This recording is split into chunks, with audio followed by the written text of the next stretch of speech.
السلام عليكم. اليوم غادي نلخص الحلقة الثانية ديال دفروك. الوليد سيهيون خلى ماما كطيب العشاء ومشات تسلت لبرا فين خبى ديك اللعبة وهزها وبدا كيلعب بيها.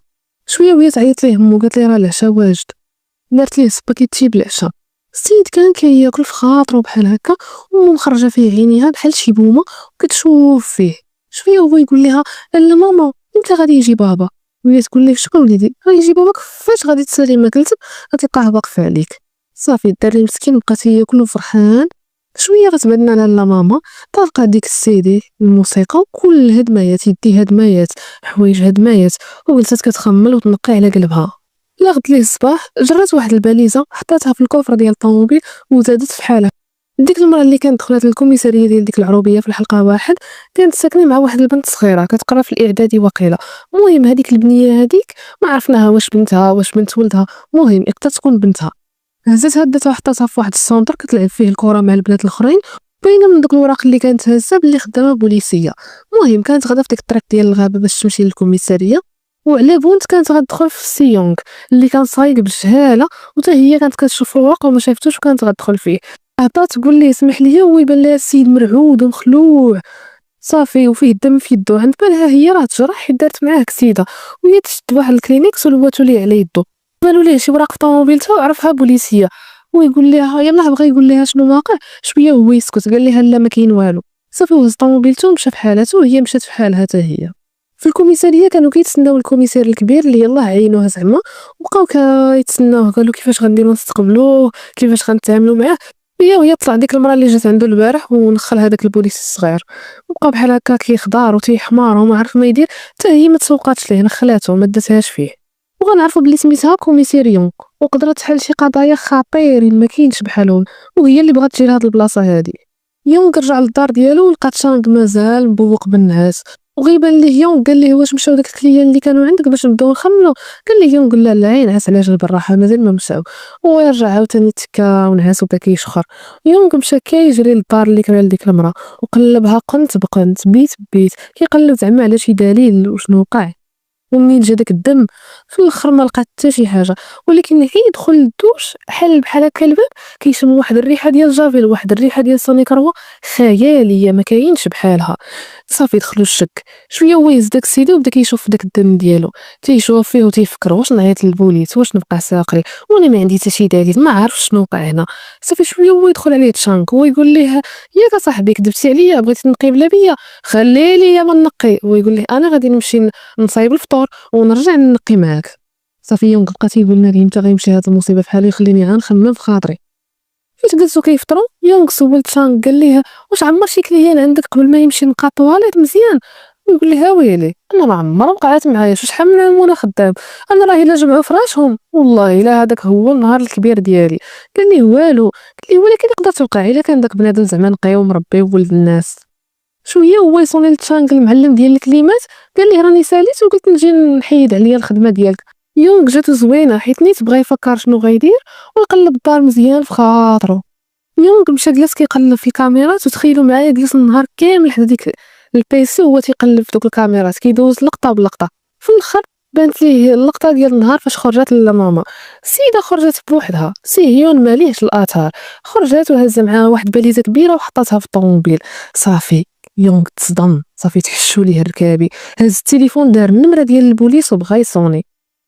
في الاخر ما قدرش يصوني قال ما عنديش دليل خليني نقلب مزيان نقدر نلقى شي دليل باش نقول لهم ها نتوما ها البروف. هي ما يقلب في الدار في الاخر ما لقى والو. صافي قال انا نخمل ونلقى كل شيء وجمع دوك الكواش ديالو والفوطات ودارهم في شاكوشات وداهم لغد ليه للمصبانه. فاش داهم لعند مول المصبانه قال ليه انت مولف كتجيب لي 10 ديال الفوطات هاد المره ناقصينك جوج جبتي لي غير 8. يونغ مشى كيرجع للدار دخل عاوتاني لهاديك الدار وقلبها مزيان ويلقى عي فوطه وحده هذيك اللي عطاها لسهيون داك النهار فاش كانت الشتا كطيح. شويه هو دق الباب فاش مشى يطلق الكوميساريون ولابسه اللبسه ديال البوليس. صافي تاكد قال هادي بوليسيه، وهي تقول لي ها هي الكارت فيزيت ديالي حيت ديك المره ما كانتش عندي كارت فيزيت نعطيها لك.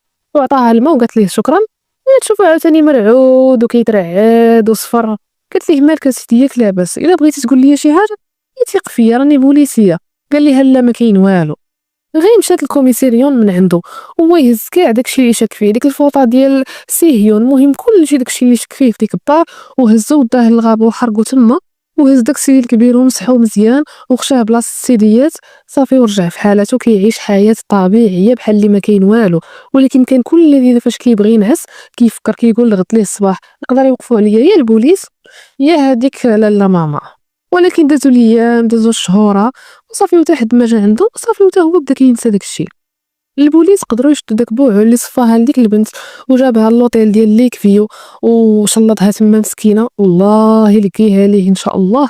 وخرج حتى على سونغ جون ومرتو اللي مساكن، ما بقى حتى شي حد باغي يجي للوطيل ديالهم. وصافي سونغ جون مشى يخدم في واحد الشركه ديال الخشب وما كيخلصوه والو، كيعطيوها 6 ريال. ومرتو مشات خدمات في واحد الريستو وهي اللي هزت الدار.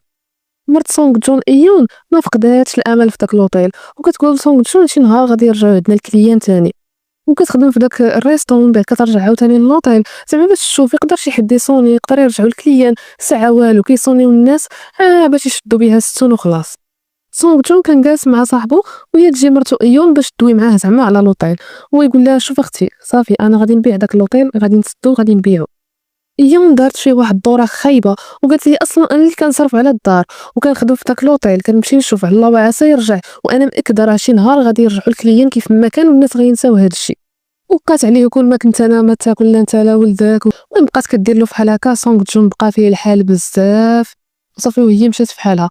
صاحبو ما عجبوش الحال، هو يمشي يتبع ايون وقال لها شنو داير لك هذا السيد هذا، يا كان مهلي فيك ودابا غير الظروف اللي خلاتو بحال هكا وخلاتو كيخدم في داك سميتو، راه كون لقى شي خدمه زوينه راه يتهلا فيك انت ووالديك وطاسيلتك كامله. سونغ جون ما عجبوش الحال، مشى ضرب صاحبو قال ليه شكون انت باش تدوي ليا مع مرتي هكا. شويه وهما يبداو يدابزو مني منك مني منك مني منك. جات مود داك صاحبو تفك وهما يضربوها حتى هي وطاحت، وهي تقول لهم ايون والله الا عرفتي شنو، لا انت لا صاحبك لا مو، والله الا كتعيفون ما بقيتش كاع باغا نشوفكم. سونغ جون واخا هكاك مشى تبعها وبقات يقول لها سمحي لي صافي بغيتي نكون انا الغلط، انا اللي غلطه لالا غير سمحي لي. وهي تقول ليه ساليتي صافي انا غنمشي في حالي، ومشات في حاله وخلاتو كيبكي. السيد تعصب بزاف ومشى لداك لوطيل قال ليه انت السبب في هذا الشيء، وبدا كيعطي اللوطيل كيهرس ويدقدق ما خلى حتى شي بلاصه.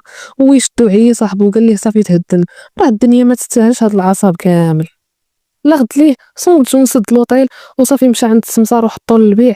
قال ليه السمسار راه محال واش يبغيوه الناس دابا، ولكن خصك تصبر واحد شويه. قال ليه سونغ جون ودي معليش.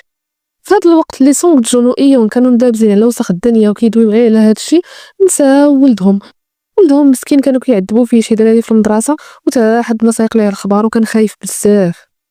يونغ مشى للمارشي وتقدا ورجع فرحان للدار ديالو وكيتسنى بنته معاها شي ناس باش يجيو عنده، وهو يصوني عليهم. قال لهم واش قربتوا توصلوا؟ قالت ليه بنته واحد نص ساعه وغنكونوا عندك بابا.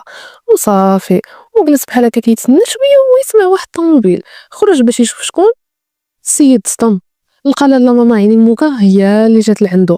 صافي وبقى واقف شداتو الرعده وهو يقول لها يونغ شد في راسك، هو يوقف بحال هكا حسكه ويقول لها واش نقدر نعاونك في شي حاجه لاله.